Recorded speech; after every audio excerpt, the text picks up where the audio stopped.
ഈ നരേന്ദ്രമോദി, അമിത്ഷാ എന്ന് പറയുന്ന വ്യക്തികൾക്ക് ഈ രാജ്യത്തോട് എന്ത് സ്നേഹമാണുള്ളത്? സ്വന്തം രാജ്യത്തോട് സ്നേഹമുണ്ടെങ്കിൽ എങ്ങനെയാണ് അവർക്ക് ഈ രാജ്യത്തെ വിഭജിക്കാൻ പറ്റുക? എത്രയോ സാധാരണ മനുഷ്യർ ഈ തെരുവുകളിലുണ്ട്. ഇന്ത്യ എന്ന് പറയുന്ന ഒരു വികാരം മനസ്സിൽ കൊണ്ട് നടക്കുന്നവർ. അവരുടെ മുന്നിൽ വന്ന് നിന്ന് നെഞ്ചിൽ കൈവച്ചുകൊണ്ട് ഈ രാജ്യത്തെ സ്നേഹിക്കുന്നു എന്ന് പറയാൻ ഇവർക്ക് ഒരിക്കലും സാധിക്കില്ല. രാജ്യത്ത് സ്നേഹമുണ്ടെങ്കിൽ, രാജ്യത്തോട് സ്നേഹമുണ്ടെങ്കിൽ ഇനി രാജ്യത്തെ പുതിയ തലമുറയ്ക്ക് എന്ത് ഭാവി, എന്ത് പ്രതീക്ഷയാണ് ഇന്ത്യയിൽ ജീവിക്കുന്ന പുതിയ തലമുറയ്ക്കുള്ളത്? അവർക്ക് എന്ത് തൊഴിലാണുള്ളത്? കുറച്ചു നാളുടെ കഴിയുമ്പോൾ ഇപ്പോൾ തന്നെ നമ്മുടെ സമ്പദ് വ്യവസ്ഥ ഇല്ലാതായി കഴിഞ്ഞിരിക്കുന്നു. കുറച്ചു നാളുടെ കഴിയുമ്പം എന്താണ് സമ്പദ് വ്യവസ്ഥയ്ക്ക് സംഭവിക്കാൻ പോവുക? ലോകരാജ്യങ്ങൾ മുഴുവൻ ഒരു ഘട്ടത്തിൽ ആരാധനയോടുകൂടി കണ്ടിരുന്ന ഇന്ത്യ എന്ന രാജ്യത്തിന്റെ അവസ്ഥ ലോകരാജ്യങ്ങൾക്ക് മുൻപിൽ എന്താണ്? ഇവരാലോചിക്കുന്നുണ്ടോ? ഇവിടെ മതത്തിന്റെ പേരിൽ ഒരു വിവേചനം അവർ കൊണ്ടുവരുമ്പോൾ നാളെ മുതൽ വിദേശ രാജ്യങ്ങൾ, ഒരുപക്ഷെ ക്രിസ്തു മതവും ഇസ്ലാം മതവും ഒക്കെ ഭൂരിപക്ഷമായിട്ടുള്ള വിദേശ രാജ്യങ്ങൾ നാളെ മുതൽ പറയുകയാണ്, ഇവിടെ മതത്തിന്റെ പേരിൽ മാത്രം ആളുകൾ ജോലി ചെയ്യാൻ വന്നാൽ മതി എന്ന് പറഞ്ഞ ഇന്ത്യയുടെ അവസ്ഥ എന്തായിരിക്കും? നിങ്ങൾ കൂടെയുള്ള ഭൂരിപക്ഷ മതത്തിൽപ്പെട്ട ഹിന്ദുക്കളോട് പറഞ്ഞ് മനസ്സിലാക്കി കൊടുക്കണം, ഒരിക്കലും അവരെ അല്ല BJP പ്രതിനിധാനം ചെയ്യുന്നതെന്ന്, അവരെ അല്ല RSS പ്രതിനിധാനം ചെയ്യുന്നതെന്ന്. നാളെ ഗൾഫ് രാജ്യങ്ങളിൽ ഹിന്ദുക്കൾ വരണ്ട എന്ന് പറഞ്ഞാൽ ഈ വീടുകളിലെ അവസ്ഥ എന്താവും? ഹിന്ദുത്വ രാഷ്ട്രീയത്തിന്റെ അവസ്ഥ എന്താവും? ഹിന്ദുയിസം എന്ന് പറഞ്ഞ് സ്വാമി വിവേകാനന്ദനും ശ്രീരാമകൃഷ്ണ പരമഹംസനുമൊക്കെ ലോകത്തിന് മുമ്പിൽ കാട്ടിക്കൊടുത്ത വലിയ മാതൃകയുണ്ട്.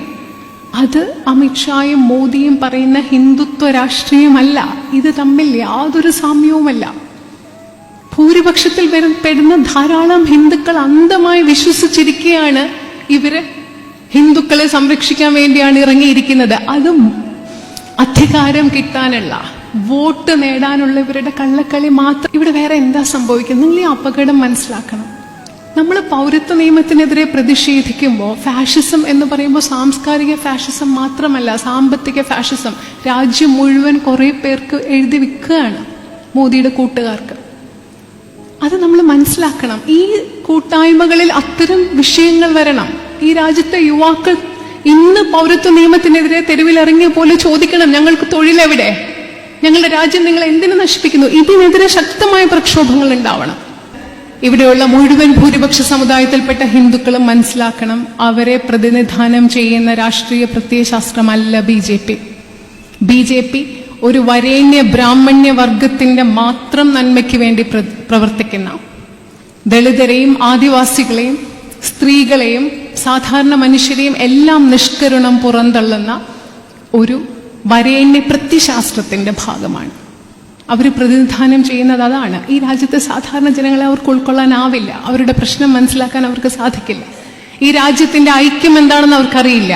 ഈ രാജ്യത്തിന്റെ ഐക്യത്തെപ്പറ്റി അവർക്ക് യാതൊരു ചിന്തയുമില്ല. ഈ രാജ്യത്തിന്റെ വ്യത്യസ്തത എന്താണെന്ന് അറിയില്ല. ഇന്ത്യ എന്താണെന്ന് അവർക്ക് അറിയില്ല. നമ്മുടെ ഇന്ത്യ അല്ല അവർ പ്രതിനിധാനം ചെയ്യുന്ന ഇന്ത്യ. അത് മനസ്സിലാക്കണം. അത് ഭൂരിപക്ഷ സമുദായത്തിൽ വരുന്ന ഹിന്ദുക്കൾക്ക് നിങ്ങൾ പറഞ്ഞു കൊടുക്കണം, സുഹൃത്തുക്കൾക്ക് പറഞ്ഞു കൊടുക്കണം. അതുപോലെ പെൺകുട്ടികൾ, ഏറ്റവും സന്തോഷം തരുന്നത് പെൺകുട്ടികൾ. മുമ്പ് ഇപ്പൊ തിരുവനന്തപുരത്തും ഷഹീൻ ബാഗിലൂടെ ഐക്യദാർഢ്യം പ്രഖ്യാപിച്ച സമരം തുടങ്ങിയിട്ടുണ്ട്. പെൺകുട്ടികളെ അവരുടെ ശക്തി തിരിച്ചറിഞ്ഞ് പെൺകുട്ടികളോട് ധാരാളം നീതി നിഷേധം നമ്മൾ കാട്ടിയിട്ടുണ്ട്. പെൺകുട്ടികളെ സമൂഹത്തിന്റെ മുഖ്യധാരയിലേക്ക് കൊണ്ടുവരണം. പറ്റുന്നിടത്തോളം വിദ്യാഭ്യാസം ചെയ്യിക്കണം. സ്വതന്ത്രരായി നിൽക്കാൻ അവരെ പ്രാപ്തരാക്കണം. ചെറുപ്രായത്തിൽ കല്യാണം കഴിച്ചു വിട്ട് കുട്ടികളെ പ്രസവിക്കാൻ മാത്രമുള്ള ഉപകരണമല്ല പെൺകുട്ടികൾ. അത് ഓരോ അമ്മയും ഇവിടെ ഇരിക്കുന്ന മനസ്സിലാക്കണം, ഓരോ അച്ഛനും മനസ്സിലാക്കണം, ഓരോ സഹോദരനും മനസ്സിലാക്കണം, ഓരോ പെൺകുട്ടിയും മനസ്സിലാക്കണം, തിരിച്ചറിയണം. അതും കൂടി തിരിച്ചറിയാനുള്ള ഒരു അവസരമാണ് ഈ പൗരത്വ നിയമത്തിനെതിരെയുള്ള പ്രക്ഷോഭം. നമ്മൾ ഒരുമിച്ച് നിന്നുകൊണ്ട്, എല്ലാ വിധത്തിലും ഒറ്റക്കെട്ടായിട്ട് നിന്നുകൊണ്ട്, ഒന്നിനെയും ഭയപ്പെടാതെ, ഒരിക്കലും ഭയപ്പെടാതെ ഇന്ത്യക്കാരായിട്ട് ഇവിടെ ജീവിക്കും. ഇന്ത്യക്കാരായിട്ട് നമ്മൾ മുൻപോട്ട് പോകുമ്പോൾ നമ്മളെ തടയാനും എതിർക്കാനും നമ്മെ ഇല്ലാതാക്കാനും നമ്മുടെ അഖണ്ഡത തകർക്കാനും ആർക്കും സാധിക്കില്ല. ആ വിശ്വാസം നമ്മൾക്ക് എല്ലാവർക്കും ഉണ്ടായിരിക്കണം. ഇവിടെ എല്ലാവരും ഒരുമിച്ച് കൂടി തിരിച്ചു പോകുമ്പോൾ ഒരു ദൃഢനിശ്ചയം മനസ്സിലുണ്ടാവണം. ഞങ്ങൾ തീർത്തും ജനാധിപത്യം മതേതരവാദികളായി അവസാന ശ്വാസം വരെ ജീവിക്കും എന്നൊരു പ്രതിജ്ഞ എടുത്ത് വേണം തിരിച്ചു പോകാൻ. കുട്ടികളെ മതേതരവാദികളായി വളർത്തണം. കുട്ടികളെ മതം പഠിപ്പിക്കുന്നത് പോലെ ഭാരതത്തിന്റെ ഭരണഘടന എന്താണ്, ഭാരതം എന്താണെന്ന് കുട്ടികൾക്ക് പറഞ്ഞ് മനസ്സിലാക്കി കൊടുക്കണം. ഭരണഘടനയുടെ ആമുഖം വായിച്ചിട്ടില്ലാത്തവർ ഇന്ന് പോയി വായിക്കണം. കുട്ടികളെ കൊണ്ടത് വായിപ്പിക്കണം. ഓരോ നിമിഷവും നിങ്ങളുടെ രാജ്യത്തെക്കുറിച്ചുള്ള ചിന്ത നമുക്ക് വേണം. എല്ലാവരും ഒറ്റക്കെട്ടാണ്, ഒരുമിച്ചാണ്. എനിക്ക് ഭയപ്പെടേണ്ട, എന്ത് വന്നാലും നേരിടാൻ ഞങ്ങൾ ഒരുമിച്ചുണ്ട് എന്നുള്ള ബോധ്യം നമുക്കുണ്ടാവണം. മനസ്സിൽ എന്ത് ആശങ്കയോടുകൂടി ഇങ്ങോട്ട് വന്നോ അതൊക്കെ മാറ്റി ആത്മവിശ്വാസത്തോടുകൂടി, ധൈര്യത്തോടുകൂടി നമ്മൾ ഒരിക്കലും പരാജയപ്പെടുകയില്ല. ബ്രിട്ടീഷുകാരെ ഇവിടുന്ന് തുരത്തി ഓടിച്ച ഇന്ത്യക്കാരുടെ ധാർമ്മിക ശക്തിക്ക് മുൻപിൽ നരേന്ദ്രമോദിയും അമിത്ഷായും പരാജയപ്പെടും എന്നുള്ള ആത്മവിശ്വാസത്തോടുകൂടി വേണം നിങ്ങൾ ഓരോരുത്തരും ഇവിടെ നിന്ന് തിരിച്ചു പോകാൻ. ഈ പോരാട്ടം തുടരണം, ഓരോ നിമിഷവും തുടരണം. നമ്മുടെ ശ്വാസത്തിലും അതുണ്ടാവണം, നമ്മുടെ ഓരോ ചിന്തയിലും അതുണ്ടാവണം, നമ്മുടെ ഓരോ അണുവിലും ശരീരത്തിൽ അതുണ്ടാവണം. ആ പോരാട്ട വീര്യത്തോടുകൂടി, ധൈര്യത്തോടുകൂടി, ശക്തിയോടുകൂടി നമ്മളെല്ലാവരും ഒരുമിച്ച് മുൻപോട്ട് പോകും. പിന്നെ നമ്മുടെ രാജ്യം എവിടെ ഉണ്ടാവും, നമ്മുടെ രാജ്യത്തിന്റെ ഐക്യം എവിടെ ഉണ്ടാകും, ഇവിടെ ജനാധിപത്യം ഉണ്ടാവും, നിലനിൽക്കും, മതേതരത്വം നിലനിൽക്കും, നമ്മുടെ ഭരണഘടന നിലനിൽക്കും.